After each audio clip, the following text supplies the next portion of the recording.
as you look at your goals and dreams, and I want you to expand them, and it's very important to realize that I found that most people fail in life, not because they aim too high and miss. Most people fail in life because they did just like I did for so many years. They aimed too low and hit. They didn't believe in themselves.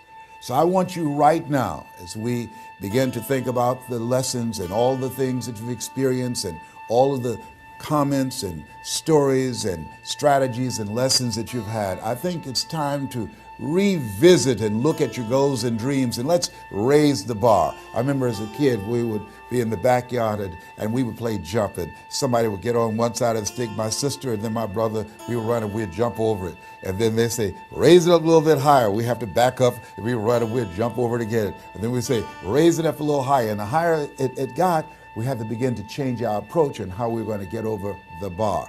And that's the same thing in life. And so right now, I want you to think about your goals and dreams as you begin to raise them a little higher. And I want you to say with me, it's possible. It's possible. You know, the easiest thing that I do is speak and train people how to speak. Go into prisons and juvenile detention centers, into high schools and colleges. Speak before thousands of people. I can do that in my sleep. Let me share with you the most difficult thing I've ever done in my life. And it took me years to do. And that was to believe that it was possible.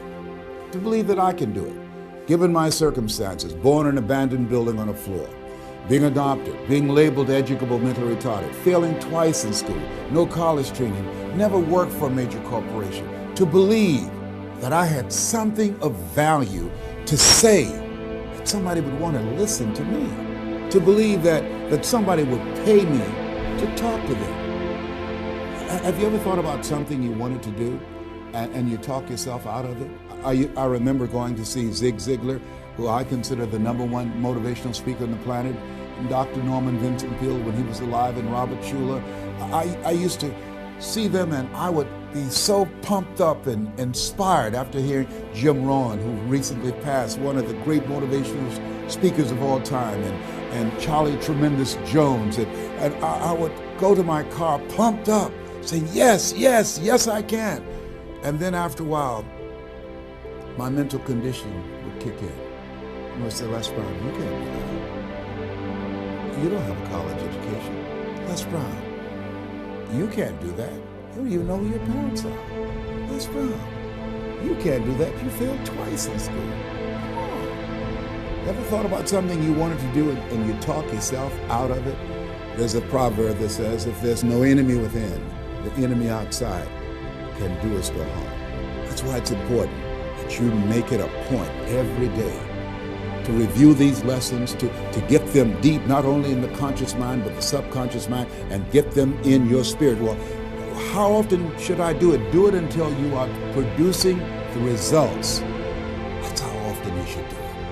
And you never stop, because once you stop, that's when those negative thoughts will come back. Once you stop, that's when you will begin to doubt yourself. Once you stop, I'm telling you what I know. Yes. Every day, it's a selling job on you. It's possible. I can do this. I can make this happen. No matter how bad it is or how bad it gets, I'm going to make it. It's possible. Yes, your dream is possible. Say that to yourself every day. Feed your mind with words that you write and words that you hear and words that you speak to yourself. Feed your faith, and your doubts will starve to death. Say to yourself, it's possible. It's possible. It's possible. Even when you have no evidence to point to, say to yourself, it's possible. There's nothing as powerful as a made-up mind. It's a struggle sometimes to do that, especially when you have people around you telling you that it's not possible, that you can't do it. And they're constantly pointing out your failures of the past, constantly reminding you of all of the things that you don't have going for you. I'm reminded of the story of the two little boys that were playing on some ice during the winter. And as they got further out on this ice, one fell through the thin ice and And so the little fellow that was still on top of the ice, he was trying to save his little buddy. And he couldn't reach him. He was trying to pull him. He could see him through the thin ice as he got further away from him, struggling. And he couldn't reach him, and he's trying to break the ice, and he couldn't do it. And he looked around, and he saw a tree in the distance, and he ran, and he got up on the tree, and he pulled and broke down an enormous-sized branch and came back and savagely began to beat that ice and broke it. And miraculously, he saved his friend. And when the paramedics came, and they were able to revive this little boy, they were scratching their heads. They're trying to figure this out. Said, how could this little pruny fellow go up in a tree and break off a branch this size and then come back and beat and break the ice and save his friend? They thought it was just miraculous. It was baffling. And an old guy who was there said, I can tell you how he did it. And they said, how? How did he do it? And he said, there was no one here to tell him that he couldn't do it. Whoa. What could you do? What could I do? What could all of us do if we did not have the naysayers in our lives? That we believe naively like that little boy that it was possible. What would you do if failure was not on the table? Do you realize that 87% of people allow the fear of failure to outweigh their desire to succeed because they've been convinced by the evidence, by being practical, by being logical, by being realistic. I did that. Leslie, yes? You're going to speak for corporations? Yes. Leslie, do they have a college education? Yes. Do you? Wesley, you know that I don't have a college education.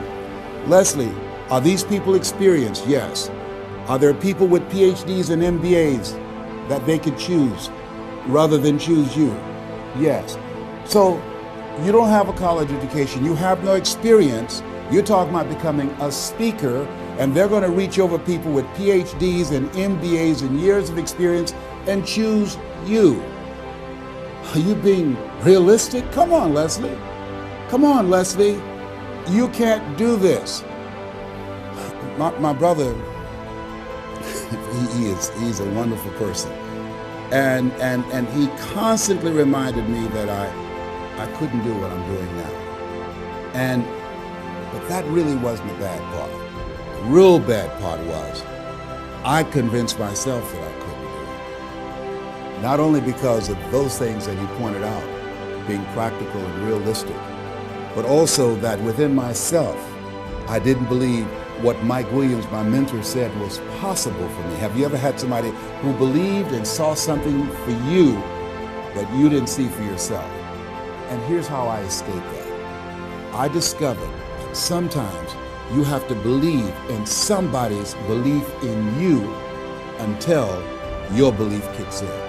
So here's what I am believing for you. The goals that you right now have, the things that you have envisioned for yourself, this is a reflection, what you've done thus far and what you are engaged in doing. It's what's possible for you right now. But there's even more. You don't even know what's in the future. Eye has not seen, ear has not heard. If you believe in yourself, if you constantly remind yourself after every defeat, after every setback, every time you get knocked down, I've got a saying, if life knocks you down, try and land on your back, because if you can look up, you can get up. See, a lot of people, because of failure, they stop believing. Let me share something with you. You will fail your way to success. Yes. 8 out of 10 millionaires have been financially bankrupt. You will fail your way to success. It doesn't matter how many times you fail. It doesn't matter how many times people tell you that you can't do it. It doesn't matter if you don't have a dime in the bank.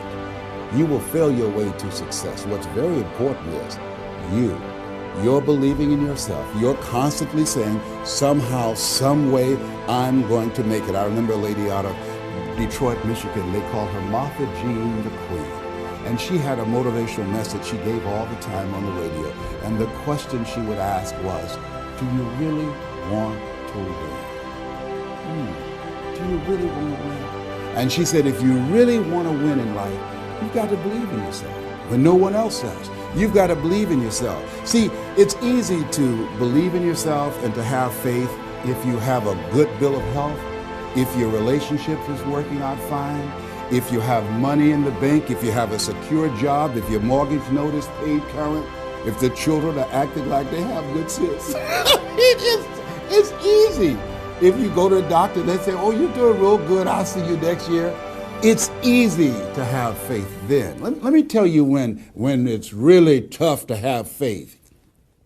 When you lose your job, when you lose your retirement, when you go to the doctor and they look at you and say, you have cancer. Cancer is the most feared word in 7 different languages. That's when it's tough to have faith then. And that's when you need to call on your faith then.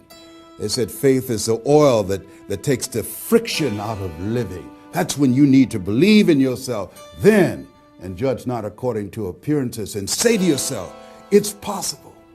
It's possible. I can make it. It's possible. I'm going to get through this. It's possible. I'm not going to allow this to get the best of me. Yeah. I don't know what you're up against. I don't know what you're facing, but here's what I do know. You've got something special. You've got greatness in you. And I know it's possible that you can